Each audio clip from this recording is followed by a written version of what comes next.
숲속센터 교회는 2011년 3월 첫 주에 예배를 시작했습니다.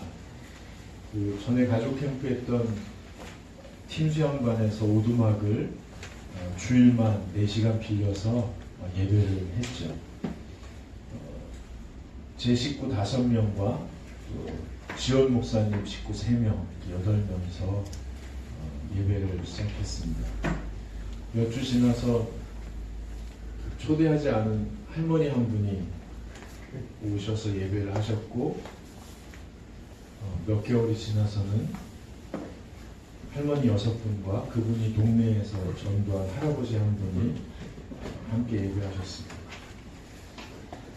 전철을 타고 마을버스를 타고 10분을 걸어 올라오셔서 그렇게 예배를 하셨습니다. 할머니 중에 이 땡땡 집사님이 계셨는데 그분은 70이 넘으셨고요.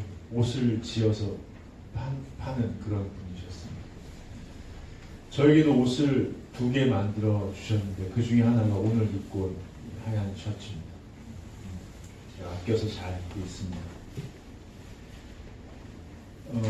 이분은 설교를 아주 주의 깊게 들으셨고 종종 저에게 이렇게 말씀하셨습니다. 목사님, 우리 교회가 참 좋습니다. 성경이 이렇게 재미있는 걸 10년 전에만 알았으면 제가 아마 신학을 했을 겁니다. 어느 주일에도 제가 한 주간 동안 정성스럽게 준비한 설교를 차분히 전하게 되었습니다. 그날 본문이 마태복음 18장 중에 일부였는데 이런 내용이 들어 있습니다. 그때 베드로가 나와 이르되 주의 형제가 내게 죄를 범하면 몇 번이나 용서하여 주리까? 7번까지 하오리까?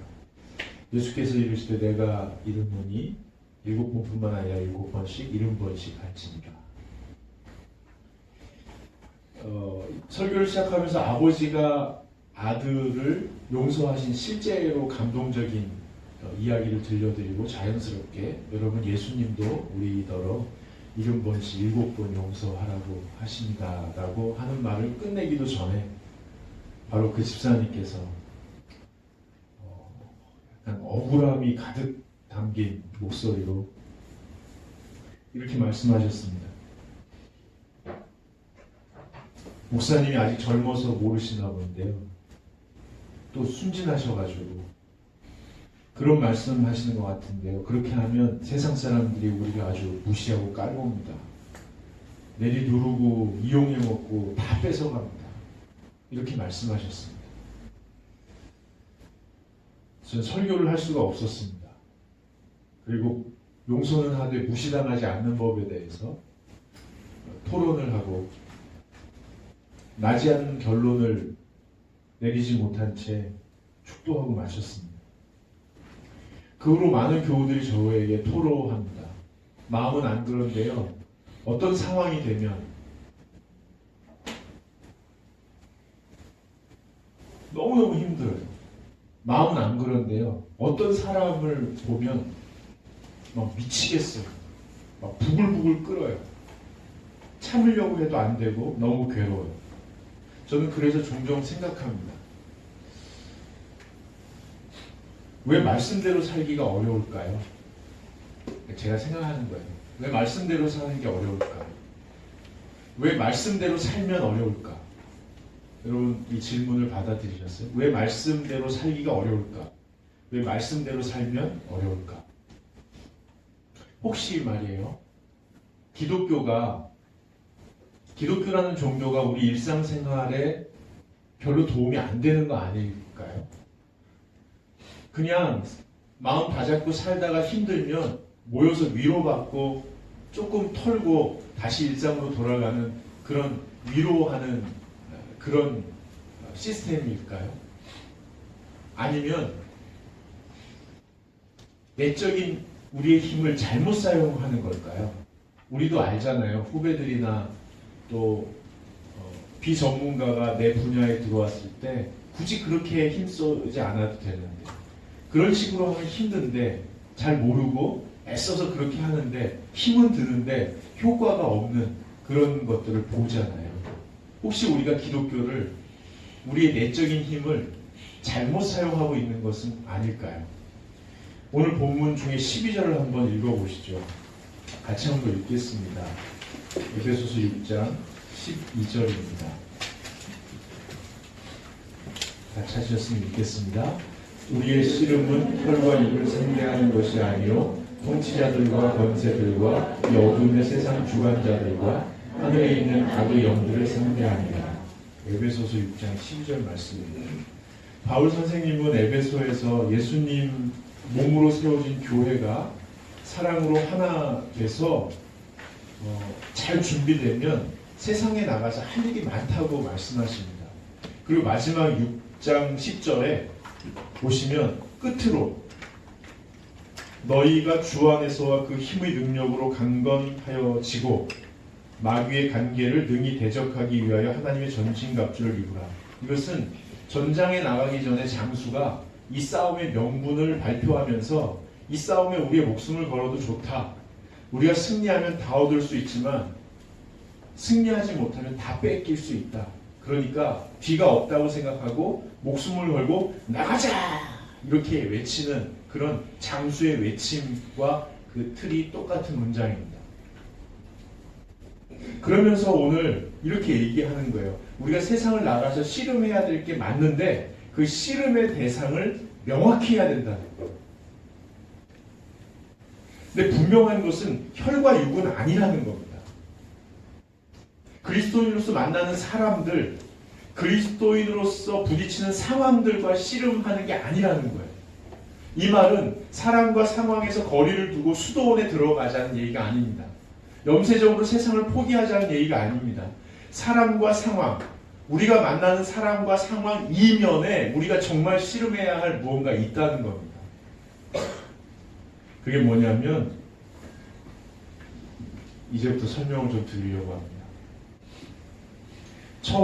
처음에라는 것은 태초에라는 말입니다. 창세기가 원어가 처음에, 창세기 원어는 처음에라는 말입니다. 하나님께서 세상을 처음 만드신 다음에 너무 아름답게 만드시고 사랑하는 사람들에게 이렇게 명령하십니다. 내 마음을 나누어 줄 터이니 너희가 섬김으로 다스려라. 통치하라는 말은 섬김으로 다스려 모두가 제자리를 잡을 수 있도록 더 열매 맺을 수 있도록 도와라 이런 말입니다. 그런데 악한 영적 세력의 우두머리와 그 졸개들, 성경에서는 악한 영적 세력의 우두머리를 사탄 또는 마귀라고 하고요. 졸개들을 귀신들이라고 표현합니다. 이거 실제로 떠다니고 있는지 만질 수 있는지 잘 모르겠습니다만 이것이 유사인격체가 돼서 분명히 인간에게 영향을 미치고 있습니다. 그 가장 강력한 영향은 유혹이죠. 유혹이란 내가 선택권을 내어준 상태에서만 영향력을 발휘할 수 있는 아주 매력적이지만 고통스러운 열매가 있는 죄로 연결됩니다. 이렇게 유혹합니다. 하나님을 우리 김동희 집사님이 제가 이렇게 얘기하니까 이렇게 이해하시려고 막 그러셔요. 제가 잘 설명을 해보도록.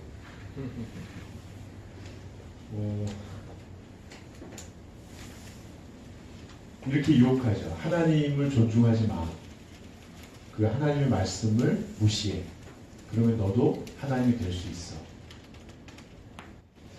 유혹에 빠진 사람들이요, 그때부터 악한 영적 세력과 어울려 다니면서 높아지는 것이 인생살이의 본질이라고 여기기 시작합니다. 그래서 자기를 과시하죠. 이 흐름을 잘 들으십시오. 자기를 과시하고 자기의 가치가 얼마나 놀라운지 과시를 하고 거기에 현혹되거나 거기에 동조하는 사람들이 밑으로 들어오게 해서 자연히 자기 자리가 점점 높아지므로 자기가 선택할 수 있는 영향력이 점점 넓어지는 것. 다시 말씀드립니다. 자기 가치를 극대화해서 거기에 현혹되거나 동조한 사람들이 몰려와 자기 밑에 머물게 하고 그래서 자연히 내 자리가 높이 올라가 내 선택권이 넓어져 영향력이 확대되는 것을 보람있게 사는 인생살이의 본질이라고 여기기 시작했습니다. 이렇게 하나님처럼 되려는 사람들이 힘을 모아서 별로 땀 흘리지 않아도 자기 이익을 계속 받아들일 수 있는 사회의 구조적인 악을 구축하고 그 악에 대해서 바르게 판단하지 못하도록 시민들이 폭력적이고 쾌락적인 문화에 빠져들도록 그런 문화를 조장하기 시작했습니다. 이런 흐름 속에서 살아가는 사람들은 이렇게 사는 것이 인생살이라고 자기 아이에게, 그 아이의 아이에게 자연스럽게 가르치게 되었습니다. 그래서 이 속에 사는 사람들은 이 세상은 힘센 사람들 중심으로 돌아가는 전쟁터라고 여기게 됩니다. 그리고 사람은 내 힘으로 남의 것을 빼앗기 위해서 매일매일 싸워야 하는 투사라고 자기를 인식하기 시작했습니다. 세상은 전쟁터요, 사람은 투사요. 이렇게 보는 관점이 세속적인 관점입니다. 그리고 여기서부터 모든 세속적인 세계관이 확장됐습니다. 하나님께서는 세상을 처음부터 사랑하셨습니다. 그래서 적절한 때에 당신 자신이시며 하나밖에 없는 아들 예수 그리스도를 이 땅에 보내셨습니다.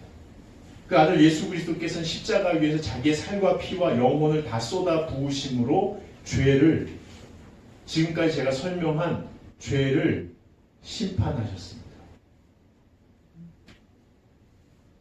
이제 악한 영적 세력의 우두머리와 그 졸개들, 그리고 그들의 유혹에 넘어가 사회 구조의 악과 폭력적이고 타락적인 문화를 만들었던 사람들과 거기에 동조한 모든 것들이 패배했습니다. 예수 우리의 왕이요. 예수 그리스도의 십자가와 부활 이후로 하나님께서 다스리시는 하나님의 나라가 활짝 열려졌습니다. 예수님께서 말씀하셨죠. 예수님의 설교의 대부분이 하나님의 나라입니다. 하나님의 나라가 도래하였다. 하나님의 나라가 이미 가까이 왔다. 아니 너희 마음속에 임하였다. 이 말씀은 우리가 나중에 죽어서 천국 가거나 때가 되어 예수님이 재림하실 때 이루어지는 나라만을 이야기하는 건 아닙니다. 이미 예수 그리스도의 십자가와 부활 사건으로 악이, 죄가 심판을 받았고 이제는 사랑으로만 하나님이 다스리시는 하나님의 나라가 시작되었고 실현되었고 여기에 있습니다. 이제는 하나님께서 사랑으로만 다스리는 세상이 도래하였고 이제 우리도 사랑하고 배려하고 섬기고 나누며 살 수 있는 사람이 되었습니다. 예수님 덕분에 하나님의 자녀가 된 우리들은 하나님의 나라에 지금 살고 있습니다. 세상을 하나님이 다스리시는 나라로 사람을 하나님의 사랑을 받는 존재로 보는 것이 성경적인 관점입니다. 기독교적인 세계관이 여기에 뿌리를 두고 있습니다. 종종 여러분 이런 생각 하시죠? 아, 세상이 이렇게 돌아가는구나. 그런 생각 종종 하시지 않나요? 요한이 그런 생각 가끔 하니? 그런데 안 하니? 아직은 안 하는구나. 행복한 거예요. 대부분 이렇게 탁 뒤통수 맞은 다음에 아, 세상이 이렇게 돌아가는구나. 아, 사람이란 이런 존재구나. 혹시 윤지 그런 생각해요? 아, 사람이란 이런 존재구나. 그런 생각할 때 있죠. 예. 성경도 세상과 사람에 대해서 가르치고요. 세상도 세상과 사람에 대해서 가르칩니다. 우리 안에는, 우리 내면에는 성경적인 관점과 세속적인 관점이 날마다 씨름합니다. 성경은 오늘 이야기합니다. 우리의 씨름은 혈과 육에, 눈에 보이고 손에 잡히는 것이 아니라 그 이면에, 즉 우리 내면에 성경적인 가치를 선택할지 세속적인 관점을 선택할지 씨름하는데 온 힘을 쏟아야 한다는 겁니다. 여러분 힘들지만 여기서 이기셔야 합니다. 성경적인 관점을 선택하셔야 합니다. 세상과 사람에 대한 성경적인 관점은 우리 일상을 예수 그리스도의 부활의 빛으로 찬란하게 채색하기 때문에 그렇습니다. 성경적인 관점, 내면의 관점과 우리 일상의 채색된 빛은 연결되어 있기 때문에 그렇습니다. 아주 중요합니다. R.J. 팔리시오의 소설 원더는 45개국에 출간되었고 500만 명 이상의 독자가 읽었습니다. 그래서 몇 년 전에 영화로도 제작돼서 우리나라에 상영되었죠. 이 원더를 보면 세상과 사람에 대한 내면의 바른 관점이 일상을 얼마나 찬란하게 아름답게 피어나게 하는지를 명확하게 보여주고 있습니다. 주인공 소년 어기, 이름이 어기인데요. 어기는 얼굴 기형으로 태어납니다. 27번 무려 수술을 하는데요. 그래도 제가 볼 때는 아바타에 나오는 사람하고 약간 비슷하게 생겼어요. 근데 27번 수술을 이겨냈으니까 얼마나 적극적이고 긍정적인 아이겠어요? 그럴 수밖에 없죠. 그래야 살 수 있었습니다. 그런데 외출할 때 늘 헬멧을 쓰고 나가는 거예요. 보이기 싫어서. 10살이 됐을 때요, 부모는 어기와 얘기해서 더 넓은 세계로 나가라고, 마치 우주를 여행하듯이 공립학교, 일반 학교에 처음으로 입학하고 학교를 가게 됩니다. 학교 앞에서 헤어지면서 헬멧을 벗는 아들을 보고 엄마 아빠가 주먹을 불끈 쥐어서 응원합니다. 오늘 잘 지내. 평범하지 않은 외모로 나타나는 아이를 보면서 대부분의 아이들이 어색하게 인사를 합니다. 그리고 어떤 아이들은 억지로 인사를 하는 게 티가 나고요. 심지어 어떤 아이들은 적대감을 표현하기도 합니다. 집으로 돌아온 어기는 친구들의 반응이 너무너무 당황한 거예요.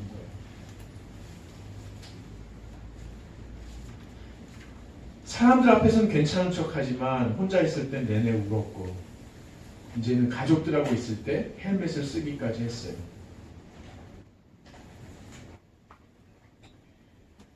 이 고달프고 속상하고 착잡한 하루하루를 겨우겨우 버티고 있는 어기에게 엄마가 얘기해요. 세상은 아름답고 사람은 다양하단다. 사람들이 너를 정말로 잘 알면 너를 놀라워할 거야. 아빠는 몰래 불러서 얘기해. 누가 괴롭히면 아주 혼내줘. 엄마한테는 비밀이야. 내가 책임질게. 아이가 가까운 사람들이 얘기해주는 세상에 대해서, 사람에 대해서 자꾸만 되뇌이죠. 세상은 아름답고 사람은 다채롭고 모두는 소중해. 나도 소중하고 너도 소중해. 이를 악물고 되뇌입니다. 이 대목이 정말 멋있는데, 교장 선생님이 어기를 외계인 취급한 학생과 학교에 기부금을 많이 낸다고 자부하는 그의 부모를 불러서 이렇게 얘기합니다. 어기는 외모를 바꿀 수가 없습니다. 그건 불가능합니다. 그러니까 우리 시선을 바꿔야 합니다. 저는 이 대목이 감독이 우리에게 하고 싶은 말이라고 생각합니다. 관점. 어기도 그렇고 많은 사람이 노력하면서 세상과 사람에 대해서 비뚤어진 시각이 조금씩 풀리기 시작하면서 어기에게 친구가 생깁니다. 그러면서 어기의 일상 속에 정말 유쾌하고 즐겁고 아름다운 그런 에피소드들이 들꽃처럼 피어나기 시작합니다. 그 중에 단연 한 장면을 꼽으라면, 제가 꼽는 거지만, 점심시간 붐비는 식당에서 어기하고 친구하고 밥을 먹게 됐습니다. 내 친구가 이렇게 얘기하는 거예요. 야, 너 성형수술 같은 거 해야 되지 않겠냐? 걱정스러워서 이렇게 얘기하는 거야. 위하니까. 근데 어기가 이렇게 대답한, 이게 한 거야. 야, 너 이렇게 멋있어지려면 적어도 27번은 해야 돼. 깔깔깔깔깔. 여러분 내면 세계에서 벌어지는 씨름에서 승리하실 수 있기를 축복합니다. 그래서 여러분 일상, 고단하고 지루하지만 그 일상에서 꽃처럼 피어나는 아름다운 에피소드들이 가득해지시기를 축복합니다. 들꽃은 이미 피어 있는지도 모릅니다. 여러분 정말 그렇게 살고 싶으시다면 13절 한번 같이 읽어 보시겠습니다. 읽으시죠. 그러므로 하나님의 전신갑주를 취하라. 이는 악한 날에 너희가 능히 대적하고 모든 일을 행한 후에 서기 위함이라. 예. 우리 힘으로는 안 되죠. 될 때도 있고 안 될 때도 있는데 사실은 그거 안 되는 겁니다. 왜냐하면 됐다 안 됐다 하는 것은 사람을 지치게 만들고요. 영적인 피로도가 쌓여서 무기력감에 빠지게 합니다. 그래서 정말 될 수 있는 것. 물론 주님 앞에 엎드려야 합니다. 될 때도 엎드리고 안 될 때도 엎드려야 합니다. 자, 하나님의 전신갑주를 여러분이 취하셔야 됩니다. 어떻게 취할 수 있을까요? 살펴보니까 세 가지 해석이 있더라고요. 여러분 이 세 가지 해석을 제가 말씀드릴게요. 하나님의 전신갑주를 취하는 방법. 이 세 가지 중에 여러분이 마음에 드는 것을 골라보시기 바랍니다. 나중에 한번 손들어 표할 텐데요. 손 안 드시면 제가 신천지로 알 겁니다. 일부에 한 분이 계셨어요. 일부에 한 분이 계셨는데 오랜만에 보는 분이라 좀 의심스러웠지만 하나님의 전신갑주를 취하라를 첫 번째로 하나님께서 주시는 전신갑주를 입으라 이렇게 해석할 수 있다고요. 두 번째, 하나님께서 입고 계신 것과 같은 전신갑주를 입어라 이렇게 해석할 수 있다고요. 세 번째, 하나님을 전신갑주로 입어라. 첫 번째, 두 번째, 세 번째. 예. 정답은 없는데 저는 3번으로 이 본문을 좀 여러분과 나눠보려고 합니다. 근데 제가 그 견해를 얘기하신 분들과 직접 얘기를 못 해봤지만 말씀을 묵상하면 할수록 1번, 2번 견해자들도 결국은 나중에 하나님을 전신갑주로 입으세요라고 결론을 내리실 것 같다는 느낌을 받았습니다. 여러분 하나님을 입으십시오. 하나님을 여러분의 의복으로 입으십시오. 속옷도 겉옷도 하나님으로 입으십시오. 옷은 피부와 가장 가까이에 있는 거죠. 하나님과 가깝게 지내는 겁니다. 예수님께서 마태복음 6장에서 그리도 강조하셨던 하나님과 개인적이고 은밀한 친밀한 관계를 맺으십시오. 그래서 하나님을 사랑하고 하나님을 존중하십시오. 하나님이 말씀하시면 무엇이든지 순종하겠다는 거룩한 의지가 여러분 안에 바로 설 수 있도록 결단하고 기도하십시오. 그럴 때 우리는 자연스럽게 하나님 사랑 안에 하나님이 다스리시는 나라 안에 살 수 있습니다. 그거 외에는 길이 없습니다. 그래서 하나님을 점점 닮아가는 겁니다. 에베소서 5장 1절을 보십시오. 우리로서는 감히 상상할 수 없는 말을 바울 선생님이 하시죠. 1절에 그렇습니다. 그러므로 사랑을 받는 자녀같이 너희는 하나님을 본받는 자가 되고 하나님을 본받는 자가 되고 이렇게 말합니다. 어떻게 본받냐면 그리스도께서 너희를 사랑하신 것 같이 너희도 사랑 가운데서 행하라. 그는 우리를 위하여 자신을 버리사 향기로운 제물과 희생 제물로 하나님께 드리셨느니라. 여러분의 인생을 하나님께 드리십시오. 근데 이게 어떻게 가능하냐면 하나님을 입어야 가능합니다. 하나님과 가깝게 지내셔야 됩니다. 하나님을 존중하셔야 됩니다. 여러분 안에 세속적인 관점을 선택할지 성경적인 관점을 선택할지 여러분이 헷갈리실 때가 있습니다. 이게 세속적인 건지 성경적인 건지 이걸 구분해내는 지혜가 필요하죠. 그리고 구분해낸 다음에는 성경적인 관점을 선택하는 용기가 필요합니다. 그리고 성경적인 관점을 선택하더라도 즉시 무엇이 드러나지 않을 때 끝까지 기다리는 인내가 필요합니다. 지혜와 용기와 인내는 그러면 그리스도인이 배우고 익혀야 하는 내적인 힘입니다. 이 세 가지를 만약에 여러분이 정말로 하고 싶으시다면 여러분이 마음속에 먼저 뜻을 세우셔야 됩니다. 나는 하나님으로 옷 입겠습니다. 나는 하나님의 전신갑주를 취하겠습니다. 그럴 때 하나님과의 관계가 회복되면서 하나님과 가까이 지내면서 하나님을 닮아가게 됩니다. 그럴 때 우리 사는 세상이 하나님이 다스리시는 사랑으로만 가득한 세상이라는 이 현실보다 더 현실적인 하나님의 현실을 우리가 볼 수 있습니다.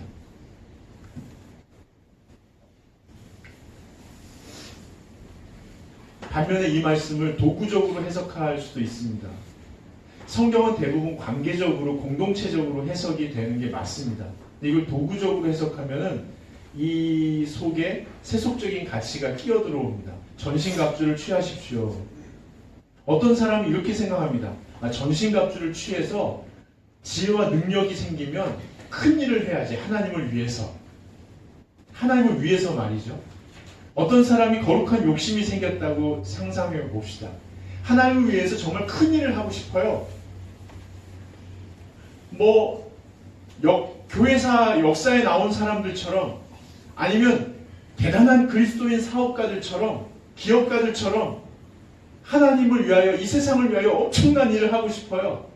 그것을 위해서 내가 지혜로워지고 능력이 있으면 좋겠어요. 그러려면 성경, 여기 나오죠? 여러분 한번 14절 보시죠. 진리를 장착했으면 좋겠어요. 15절에 복음을 장착하면 좋겠어요. 16절에 믿음을 장착하면 좋겠어요. 17절에 구원을 장착하면 좋겠어요. 18절에 그래서 기도하고, 19절에 말씀을 장착하면 좋겠어요. 종교적인 열심을 엄청나게 힘에 붙이도록, 심지어 교제 프로그램까지 힘에 붙이도록 하는 거예요. 그러면서 하나님께서 나를 크게 쓰실 날을 기대하는 거죠. 그러다 보면 하나님이 이미 만들어 놓은 이 아름다운 세상에서 사랑하며 살 수 있는 일상의 행복을 다 놓치고 마는 거예요. 그래서 하나님의 전신갑주를 취하라는 말씀, 이 말씀은 다분히 공동체적으로 해석해야 합니다. 교회는 예수님의 몸이잖아요. 그러니까 교회가 하나님의 전신갑주를 같이 입는 거예요. 우리가 사랑으로 하나 돼서 함께 가는 거예요. 성경을 읽으면 지혜로워지고 능력이 있어져서, 기도를 하면 지혜롭고 능력이 있어져서 하나님 위해 큰 일을 하는 게 아니고요. 하나님이 우리를 너무 사랑하셔서 태초에 품으셨던 꿈을 당신의 아들의 목숨을 치르고서라도 회복하셔서 우리에게 선물하신 그 사랑이 고마워서 그 사랑 안에 살고 있다는 자기를 발견하려고, 하나님의 사랑을 맛보고 싶어서 성경을 보는 거예요. 하나님이 살아계시고 나를 돌보신다는 그 은혜를 맛보고 싶어서 기도를 하는 거예요. 반대로 그래서 전신갑주를 입는 것은요, 다분히 다 같이 입는 거예요. 그렇기 때문에 우리 중에서 가장 연약한 사람을 배려하는 거죠. 열심히 있는 사람, 잘하는 사람이 앞에서 끌고 가는 게 아니고요. 어쩔 수 없이 뒤처지는 사람을 배려해서 보폭을 조절하는 거예요. 다 같이 가는 거예요. 여러분, 마리 카르멘이라는 간호사 얘기를 혹시 어제 들으셨나요? 못 들으셨어요? 저는 여러분이 참 마음에 들어요. 마리 카르멘이라는 간호사가요, 퇴근길에 발을 다친 노숙자를 만났대요. 근데 모든 사람이 그냥 지나치는 거예요. 우리도 그러잖아요. 노숙자를 보면 그냥 지나치지 문진을 하진 않잖아요. 어디가 아프냐고. 다 그냥 지나치는 거죠. 치료를 받지 못해서 이게 퉁퉁 부어 있었거든요. 근데 이 마리 카르멘이라는 이 간호사분이 그 발 앞에 쭈그려 앉고 가방을 열어서 소독약과 거즈를 꺼내서 그걸 다 이렇게 치료한 거예요. 이 고통 때문인지 감동 때문인지 모르지만 펑펑 울었다고. 여러분, 하나님이 만드신 하나님의 나라가 보이시죠?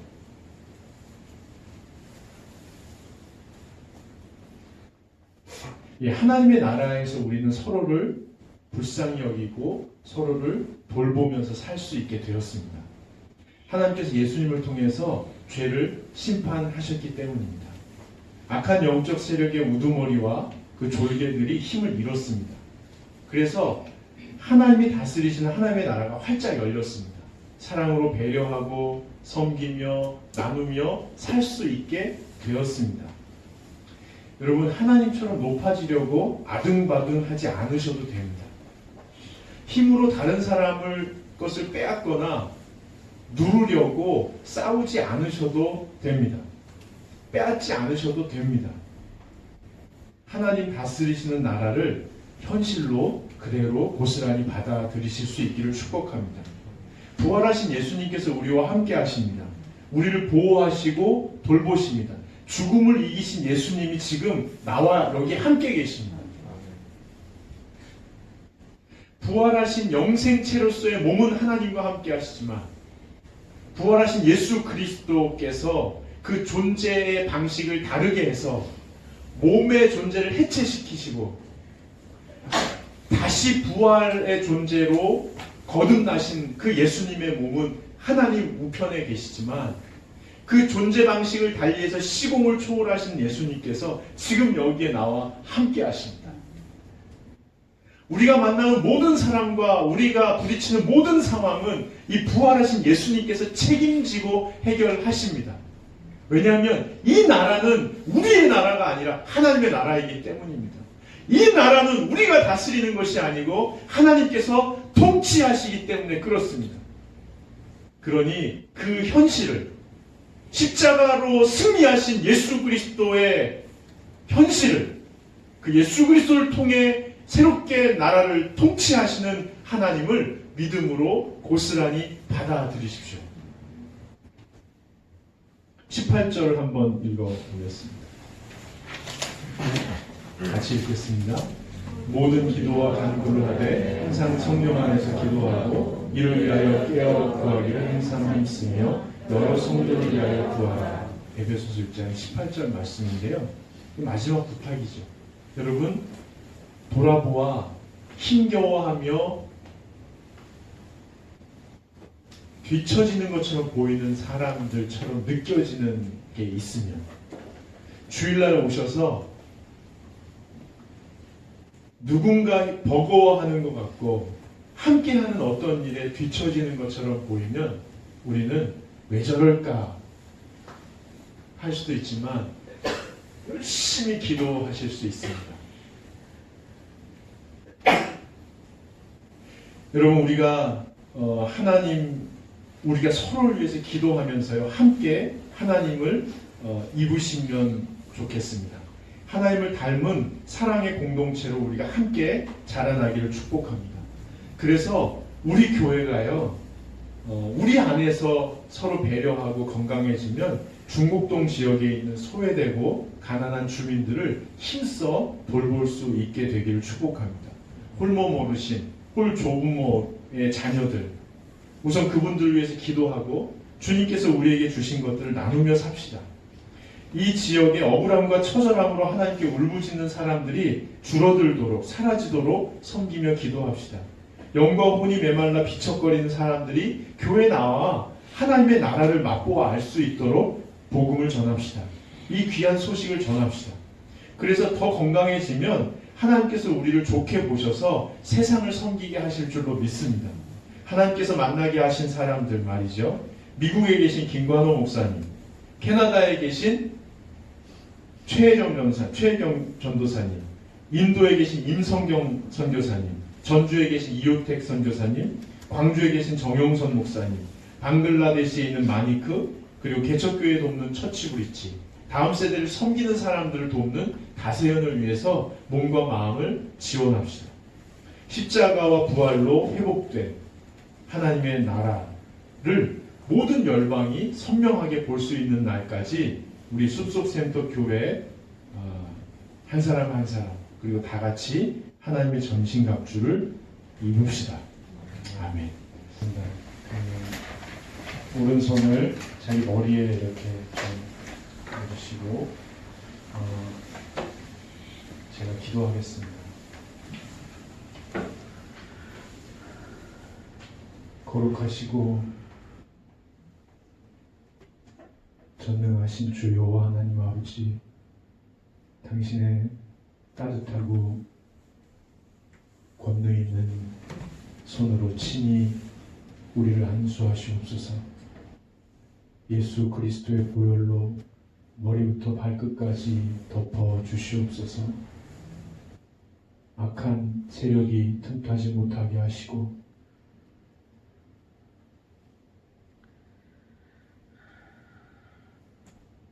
우리를 주께서 선하게 인도하여 주시옵소서. 하나님, 우리 사랑하는 교우들 바이러스가 감염되지 않도록 지켜주시옵소서. 접촉돼도 전염되지 않도록 지켜주시옵소서. 전파하지 않도록 도와주시옵소서. 하나님, 우리 사랑하는 교우들이 가는 곳마다 성결과 청결의 영이 역사하여 주시옵소서. 가는 곳마다 깨끗게 되고 만지는 곳마다 치유의 역사가 일어나게 하여 주시옵소서. 하나님, 예수 그리스도의 보혈을 우리나라에 덮어 주시옵소서. 하나님, 이 일을 위한 애쓰는 정부 당국과 보건 당국이 협업하면서 최선을 다하고 있고, 또 현장에서 실무자들과 이를 대처하는 응급대원들이 하나님 피를 말리며 싸우고 있습니다. 하나님께서 다 보호하여 주시고 지켜 주시옵소서. 하나님, 환자들이 회복되게 하시고 치유되게 하시고 온전케 하여 주시옵소서. 하나님, 부활하신 영 예수 그리스도의 영으로 우리 사랑하는 교우들 내면을 가득하게 채워 주시옵소서. 두려움과 근심이 물러가게 하여 주시옵소서. 과거에 대한 후회와 미래에 대한 염려에서 온전히 벗어나게 하여 주시옵소서. 사람을 탓하거나 상황을 탓하는 데에서 벗어나게 하여 주시옵소서. 하나님께서 다스리시는 지금 여기 하나님의 은혜로 충만한 하루하루를 누리며 고마운 마음으로 살아갈 수 있도록 도와주시옵소서.